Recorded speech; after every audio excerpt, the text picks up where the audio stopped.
When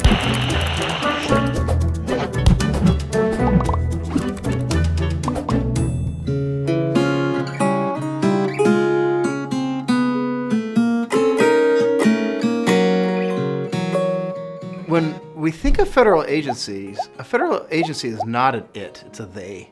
It's composed of numerous and different types of agency officials. And to kind of oversimplify things, you can think of a federal agency as including kind of two main types: political appointees and career civil service. The political appointees, the highest level, are nominated by the president and confirmed by the Senate. The lower levels are just appointed by the president or by the heads of that agency. Those individuals represent the very, very small minority of the agency's personnel. The vast majority of agency officials are career civil servants. And career civil servants today enjoy a fair amount of protection from removal. They can only be fired for cause, for inefficiency, and so they're not as controlled by the president as you might expect from a federal agency. The fact that the vast majority of agency officials are career civil servants may make you worry that there's not political accountability, that you've got these unelected bureaucrats running around making all of these decisions, and the president doesn't have any control over the final decision making.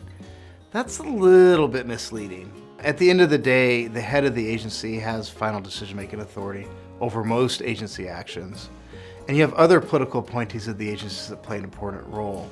So you might think of it as the career civil servant is the ones that are powering the agency, but ultimately the head of the agency, a political appointee, is the one that actually steers it. That's at least the conventional understanding. You might run into problems, however, when you have an agency that's very mission-driven and that mission is not in line with the new presidential administration.